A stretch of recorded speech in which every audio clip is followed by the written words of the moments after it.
Reporting from Eglin Air Force Base, I'm Senior Airman Stephen Ellis. Good morning. It is.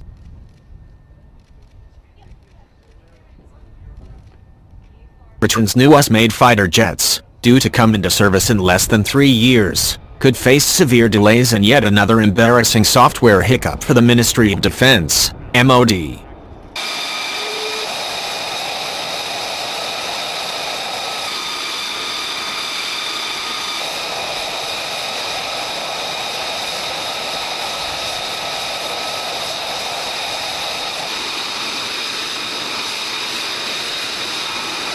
Although the British military is being asked to make an estimated £30 billion, $39 billion, in savings over the next decade, the government is showing signs of fumbling yet another billion-pound program. The confidence rating on the F-35 Lightning II program was downgraded by the MOD from amber in June to amber red.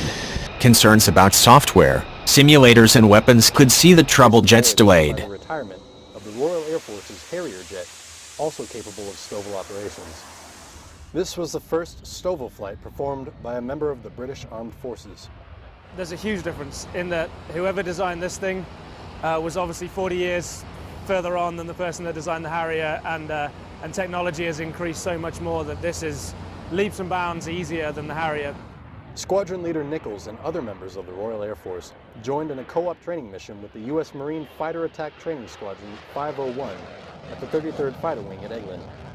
The purpose is that we both fly the same aircraft, so the Brits bought the F-35B and the USMC bought the F-35B as well. So in that the Brit program is a little bit less mature than the US Marine Corps program, we decided to embed with those guys and at least start our training with them before we go autonomous in a few years' time.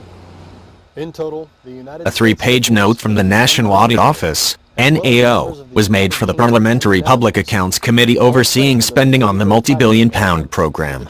Although the MOD insists the program will be kept on track, the man in charge had revised his delivery confidence, it said.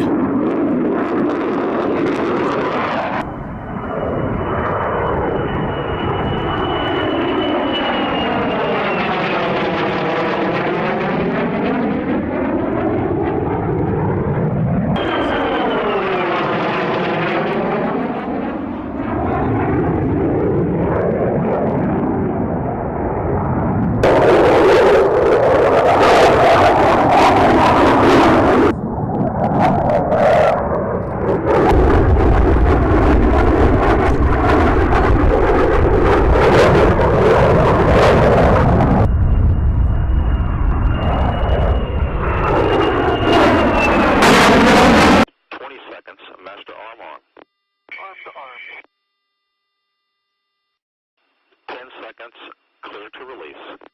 5, 4, 3. The store's gone.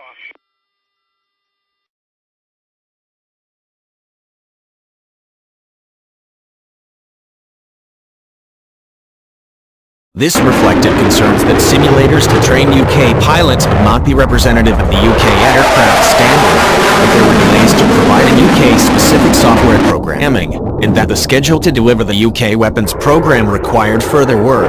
The NAO said, "It is not the first problem to hit the F-35s. Government officials were blasted back in August when it was revealed they will pay an extra £80 million for F-35s which had already been hit with multiple performance problems. A dip in the value of the pound means the jets, already riddled with errors, would cost much more. A long list of issues includes the maintenance software, problems with the ejection seat and the pilot helmet."